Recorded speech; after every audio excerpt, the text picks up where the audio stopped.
Hi, Noodle Nick here. It's been a long time since I made a PC settings video. The last time I made one was the May Shell update. Since then, my sensitivities have changed. Keybinds changed up a little bit. The game itself has changed a bit drastically, and there's some settings that were taken away, and there's some new settings. So I'm just going to run you through my settings, what works for my computer. It's not a super high-end computer. If you watch my old video, make sure to watch this one because this one has the updated sensitivity if you guys are interested in my sensitivity settings. And yeah, so here we go. As you guys know, first things first, this gearbox right here. You see the gearbox? Click on that. Then you're going to hit settings. All right, so now you have your general tab. You got your auto overcome obstacles while sprinting. You got this on, medium.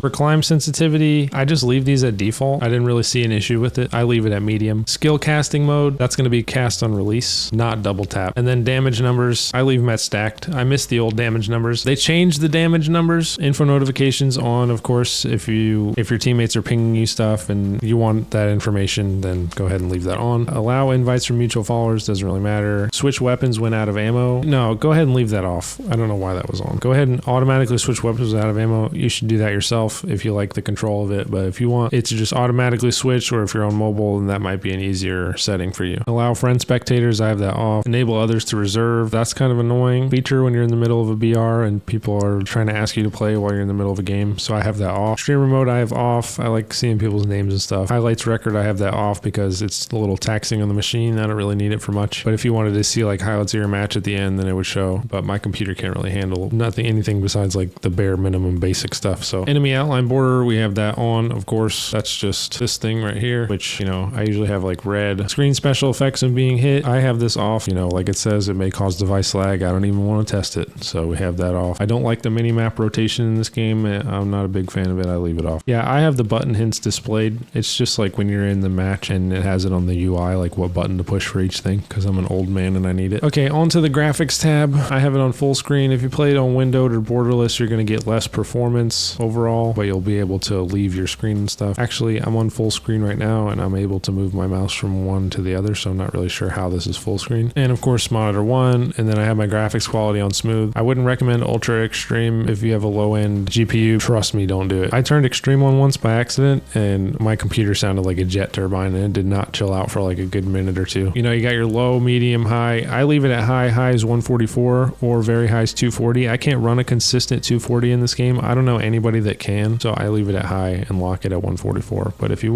have a really beast of a computer, you can run it at very high. If you want like the good animations and the explosions and the skills looking better and stuff, at the very minimum, you'd have to turn it up to HD to see the really good stuff. If you think the game was looking a little basic, just turn it up to HD. You'll lose some frames most likely, but it'll look a lot better. For visual style, the only one that really works, I've tested all these out, the only one that makes anything look better is bright. All the other ones look too washed out. I keep the brightness at 50%. I have anti-aliasing off, filtering off. I have sun shadow details off because again, my computer can't handle it, but these settings do look really nice if your computer can handle it, but it's quite a lot, believe it or not, for this game to run at max graphics. So it would take a supercomputer. External anti-aliasing switch, I have that off. VSync, I always have VSync off, and then I have my field of view at 80. Some people have this up to 100. You know, if I was playing a first-person shooter, I would put it up at 100, 110. But because it's third person, I don't really see the point of increasing your FOV. It kind of just gives it like this fisheye effect. The highest I would go is maybe 85, but 80 is still a pretty good spot for me. Okay, now we got our mouse sensitivities. I got my baseline. This is an 800 DPI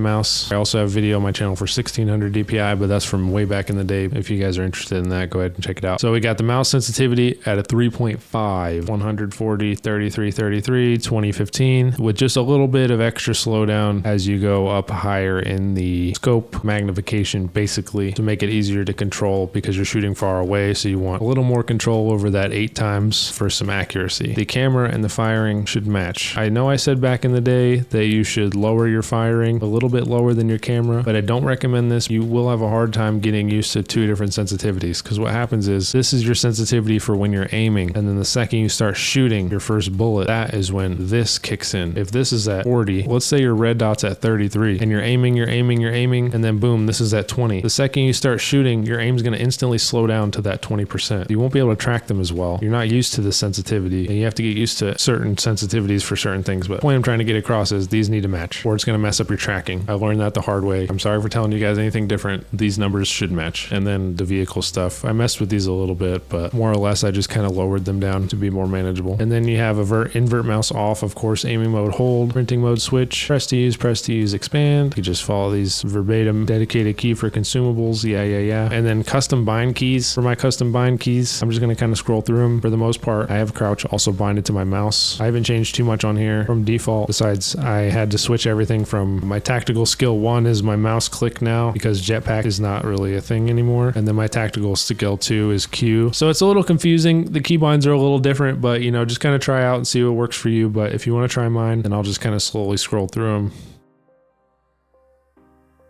And this is what I use. Now for controller, that's going to be for a separate video. Audio quality I have on high. You can put that on low if you want. It doesn't make much of a difference. I tend to not run anything at ultra. My computer is not a fan. Yeah, so I also have my master down kind of low. I have these at kind of the same, these three. 1, 2, 3. At the same level, almost. Except I have the music down a little bit because it's a little out of control. And then I use the master to actually control everything. As opposed to, because otherwise if you're recording or whatever, your audio levels are going to be all out of whack. If you're just playing the game, then do you know, if you want your sound effects super loud compared to the music. And then for custom, yeah, I usually make these red, just easier to see. Maybe yellow, anything super bright. And then the battlefield sound visualization, you could just have that off, like the footsteps and stuff. I'm not really sure why you'd want stretch. I like tile. If you want to make it just kind of like barely show up, put it at like 50 so it doesn't like take up the whole screen. But I like these. But I'm glad that they give you an option to turn it off. You shouldn't have to be forced to use it, you know? So yeah, that's pretty much it. PC settings for version 2.1, new update. I hope you enjoyed. Subscribe so you can watch more of my videos. I'd really appreciate that. Leave a like if this video helped you out, and I'll see you in the next one. Bye bye, legends.